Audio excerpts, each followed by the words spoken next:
Do you know what time it is?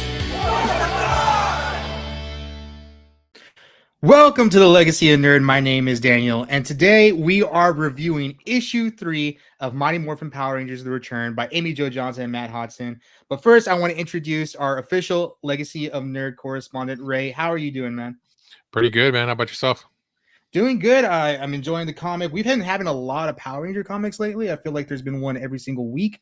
We got Yeah. the Godzilla versus Power Rangers that we reviewed last week. And then the main series, which I've been catching up on. Hopefully, I'll start doing reviews on the here in a second. So, as usual, we're going to do a quick recap of issue 3, and then we'll get into our thoughts, predictions, and what we're thinking about the book.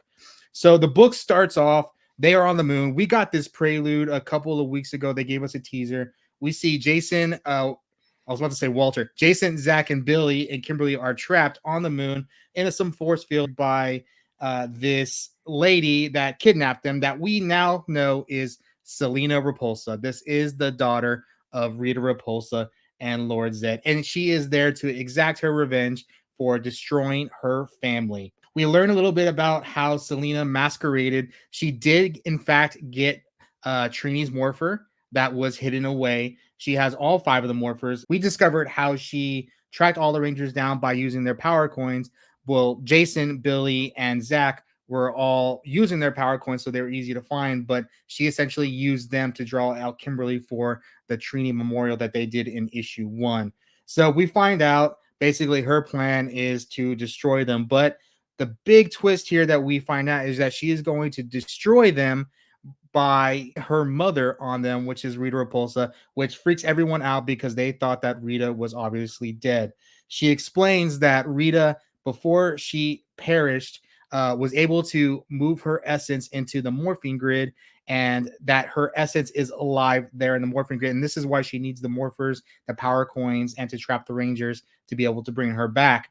We find out that the monster that did survive was Finster, that he basically hid himself in a room and he was able to withstand most of the explosion. It seems he has a new prosthetic hand. He's has a cane, but for the most part, he is there and intact. And they even give us a little that he survived by feeding on the monsters that he created. So he had been eating monster flesh throughout the years until he was found on the moon.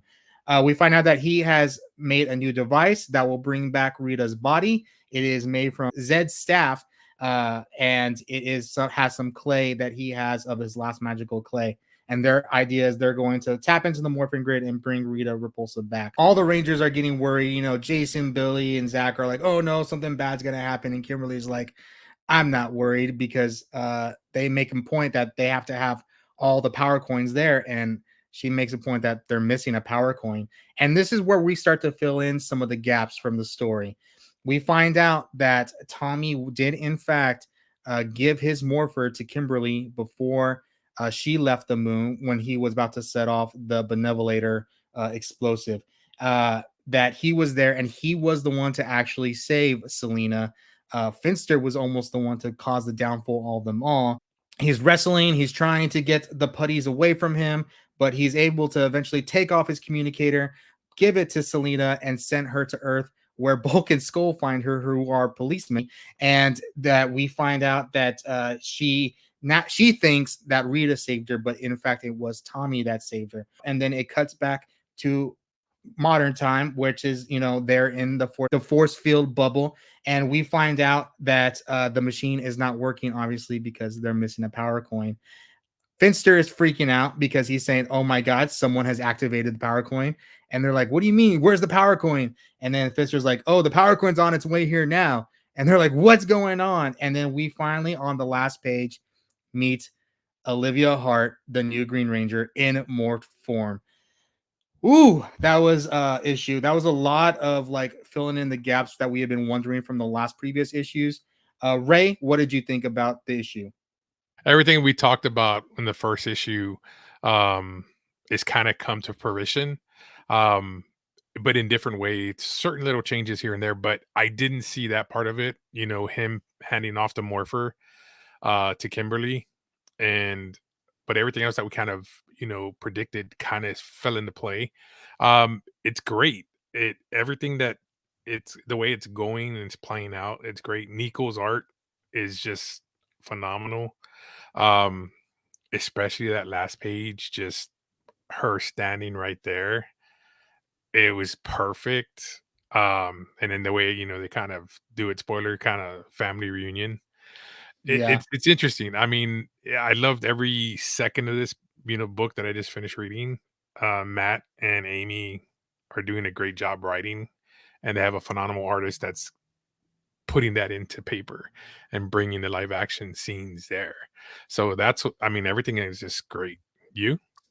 One thing that I can see is when we talked to Matt Hotson in our interview with him is that this story was almost devised as like a movie or a limited TV series at first, and I can see that more now than Yeah. like a traditional comic book.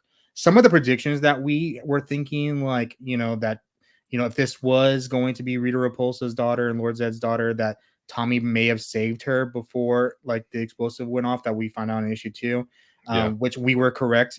Tommy was responsible for that.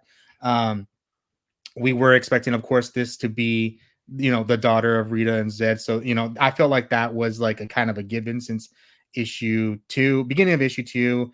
At least, some things that we were thinking from issue 1 as well, or maybe even before the series came out. One thing that I did not necessarily think, I thought there would be a process to Olivia gaining the Green Ranger powers.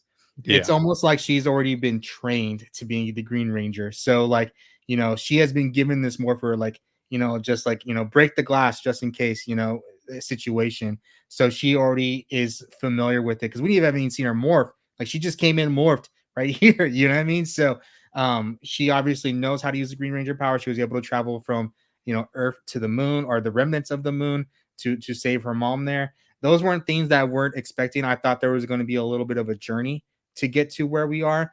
I expect an issue 4, maybe a page or two to like, probably Kimberly training, Olivia over the years, kind of like a Rocky montage. I'm almost thinking like, we see her like in different panels, just like, learning martial arts and then, being handed the morph, almost kind of like if you guys watched Dragon Ball Z when Chi Chi was training Goten when Goku was passed away at that time. So yeah, those were things where I was kind of like surprised about, which I thought make the story flow quicker because I was remembering like this was supposed to be devised sort of as a movie at first. So we're supposed to get in, tell the story, and finish up, wrap up, and get out.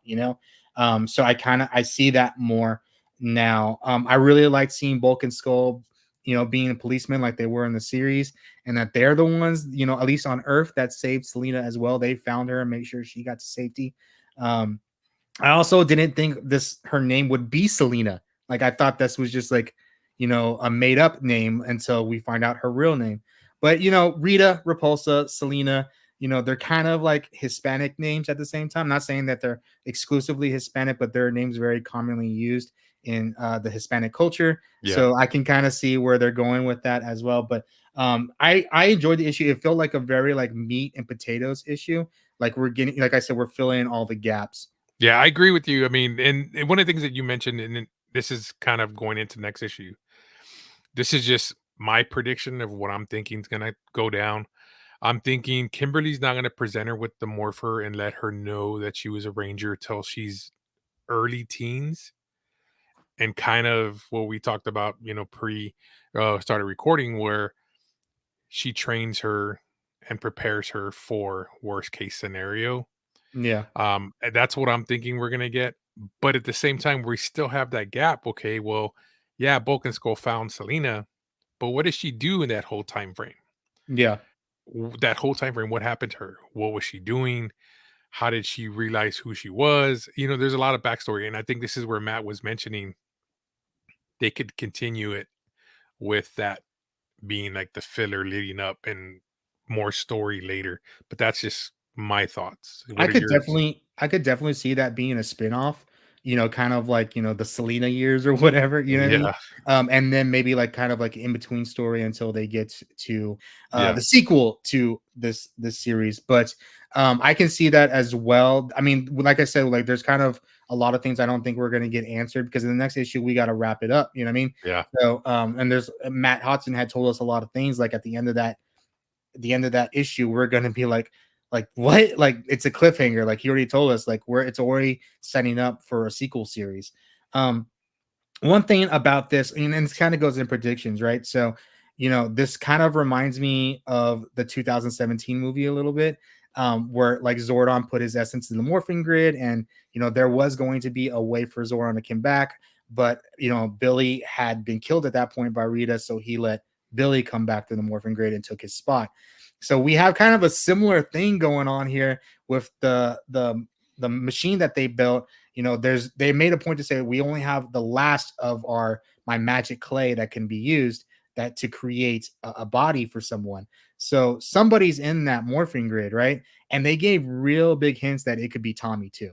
So, there was a point where Rita sat up before the explosion went off and was just kind of like Tommy. And this was right after he saved Selena. So, we were thinking, is it possible for Tommy to come back? And it seems there may be a possibility as well. My predictions is that in the morphing grid, I bet you there is Rita and Tommy's essence in the morphing grid. And I think something's going to happen where there's going to be an opportunity for one of them to come back. But whether it be Selena or Olivia or even Kimberly, that they're going to have to use the machine on one of them, to have them come back, to become alive again, and they take up or they use their spot for either Tommy or Rita or possibly both for them not to be able to come back. But maybe that sets up a sequel series of how do we get Tommy back, or or even for Selena, how do we get Rita back as well. So I think they're set that up as well. Either way, we kind of like, it was everything we kind of predicted. I felt like we got right.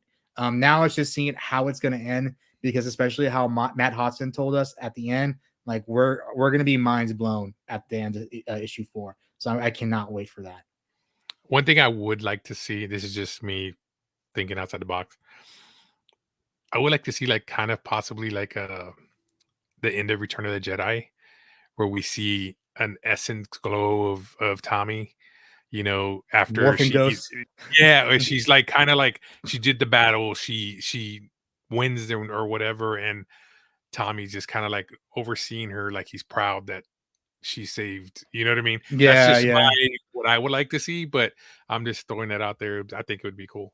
I mean, the next issue they made the point to say it's called Family Reunion. So, but every issue they kind of said like daughters, and there was only like one daughter in this story, and at the very last page we got Olivia. So Yeah. I feel there's been a lot of like tease as far as the titles go. But yeah, guys, let us know in the comments what you guys think. Did you guys pick up issue 3? What did you think of it? Did you enjoy it? Is there something that you liked? Is something that you didn't like?